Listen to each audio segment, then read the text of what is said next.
peuple de Dieu et shalom. Je bénis le Seigneur. C'est votre serviteur évangéliste Gaspi Bakonga. Je suis venu pour présenter votre chaîne et votre émission Grâce au Père. Partout bisika bozali, vous s'abonner à la chaîne Nabino afin que vous allez béni Nanzela ba prédication, Nanzela ba prière.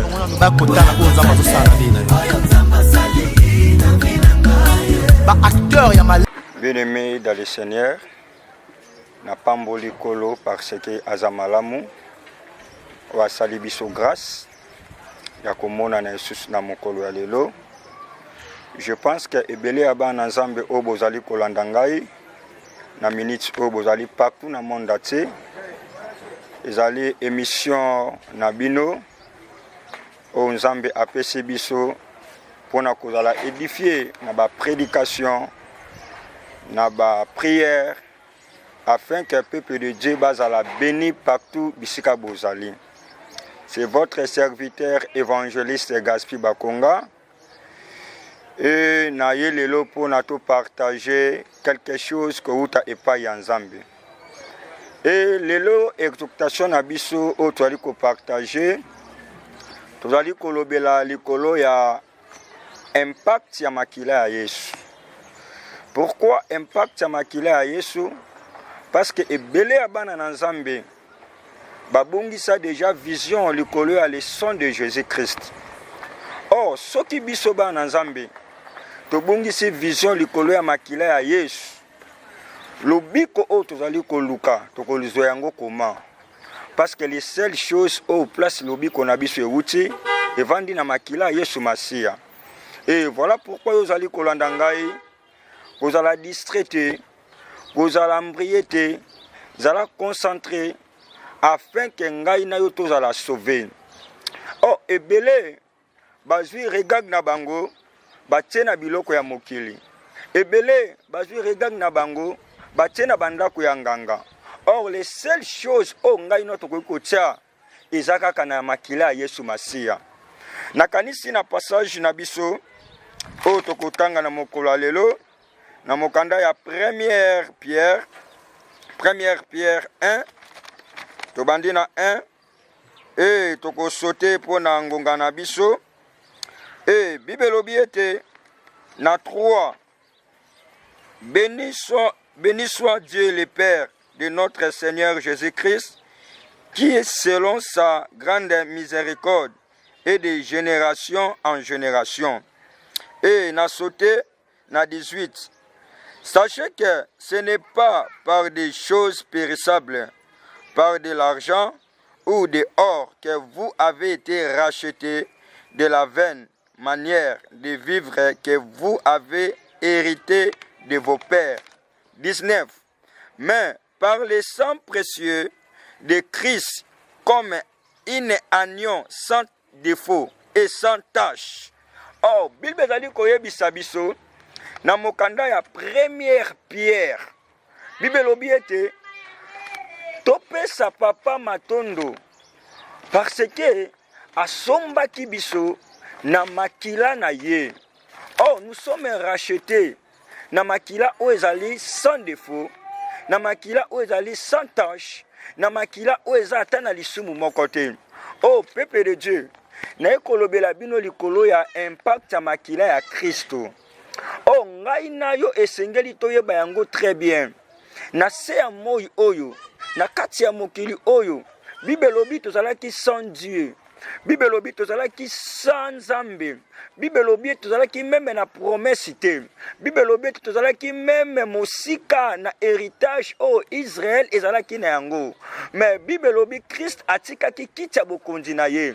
Christ ayaki na se ya moi oyo uniquement pona koluka biso afin que tozala sauver. Afin que tozala sauver. Oh ngai na yo tozalaki sauver non na or. tozalaki sauvé non na diamant, tozalaki sauvé non na mbongo, mais ngai na yo nous sommes sauvés par le sang précieux de Jésus-Christ. Ngai na yo nous sommes sauvés par le sang de Jésus-Christ. Oh makila o ezali na tache te, oh makila o ezali ata na lisumu te, c'est ça makila wana nde e arracheta kibiso, makila wana nde somba kibiso. Et voilà pourquoi nazolobela mwana na nzambe moko zali kolanda ngai, longola miso no na bandako ya nganga, longola miso na yo na ba marabu, longola miso na yo na biloko ya mokili. Oh to fixe miso na biso nesika lobiko na biso eutaki. Oh lobiko na biso eutaki na mbongo te, eutaki na diamate, eutaki na mota mokili te, eutaki na papa aboti yo te, eutaki na mama aboti yo te, mais lobiko na biso bana ya nzambe eutaki na makila Yesu Masia. Oh ebele ya peuple de Dieu to dimine puissance ya makila Yesu Kristo, ebele ya bana na nzambe to dimine nguya makila Yesu Kristo. Oh makila Yesu Kristo nde eyaki ko sauver humanité, makila Yesu Masia nde eyaki ko sauver batu nyonso tu. Oh église yo zali kolanda ngai, église yo zali koyoka ngai, tozwa elika na biso, tozwa makanisi na biso, totiango epai ya Kristo, totiango na makila Yesu, parce que na nzela makila na ye ndengano tokobika. Pourquoi ebele ya bana na nzambe si un problème soki likambo ekomelie azwi miso na ye atie pa ya bato mokili, azwi miso na ye atie pa ya banganga? Non bien aimé, nganga kisa kopesa eloko moko te, marabu kopesa eloko moko te, roskwe kopesa eloko moko te, na ye kolobela yo ezaka na chemin moko o yaki ko sauver ngai na yo, na ye kolobela yo ezaka na chemin moko o yaki ko bikisa ngai na yo. Kristo atikaki kita bokonzi na ye, Kristo atikaki royauté na ye, Kristo atikaki divinité na ye, Kristo atikaki trône na ye, andimaki alata nzoto, andimaki babeta ye o azanzambe, mandimaki alata nzoto ya kibomoto o azanzambe, andimaki ekelamu anyokola ye. Bible lobi ete jabandaki kolela, alobi na moni rouleau moko, na rouleau wana eza ya kozingama, na kati ya rouleau wana eza na mokanda na kati, alobi na bandi ko kriye nani nda aza digne ya kozwa mokanda wana pe ya kotanga yango. Bible lobi ete kobanda likolo na mabele na se ya mabele personne oyo andimaki kokamata mokanda wana pe kotanga yango. Alobi pandake nazali kolela mobange moko asimbi ngai, alobi kobanga te, voici l'agneau de Dieu qui ôte les péchés du monde, voici l'agneau de Dieu qui ôte les péchés du monde. Oh anyango ezalaki nani? Oh Jean-Baptiste alobi ete voici l'agneau de Dieu. Benemene ko présenter le yo moto moko o atikaki trône na ye, na ko présenter le yo moto moko o atikaki kita bokonzi na ye, kombo na ye Jésus Christ de Nazareth, kombo na ye Jésus Christ de Nazareth, asopaki makila na ye afin que ngano tozala sauver, andimaki babeta ye afin que ngano tozala sauver, andimaki anyokwama afin que ngano tozala sauver. Ekota nzube na moto makile ezali kotanga, basete na maboko likonga na mopanzi, nani oyo andimaki babeta ye, nani oyo andimaki anyokwama, nani oyo andimaki asouffrir. Même papa oyo aboti yo ondima konyokwama kufa pona yo te, mais le seul moto moko ondimaki batika ye bolumbu afin que ngano tozala sauver, kombo na ye Jésus Christ de Nazareth.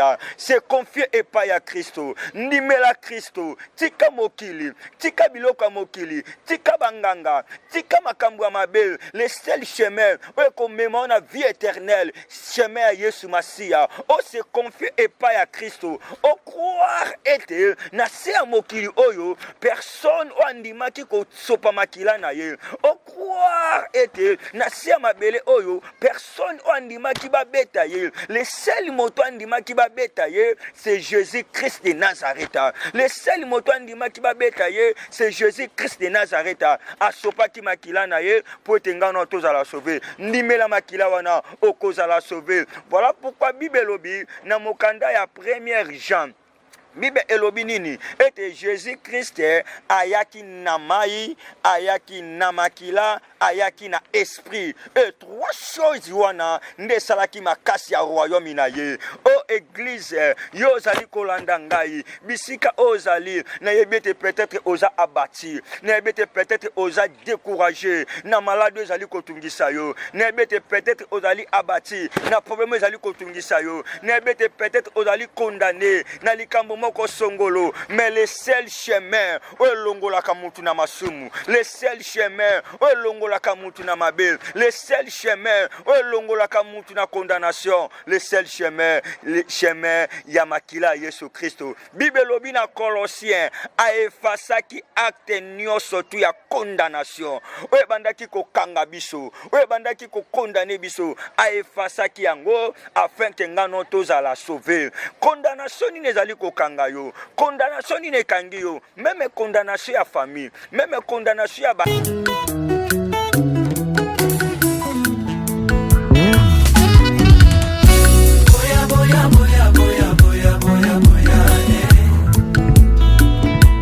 Bonjour peuple de Dieu et shalom. Je bénis le Seigneur. C'est votre serviteur évangéliste Gaspi Bakonga. Je suis venu pour présenter votre chaîne et votre émission Grâce au Père. Partout bisika bozali, vous s'abonner à la chaîne Nabino afin que vous allez béni nanzela ba prédication, nanzela ba prière.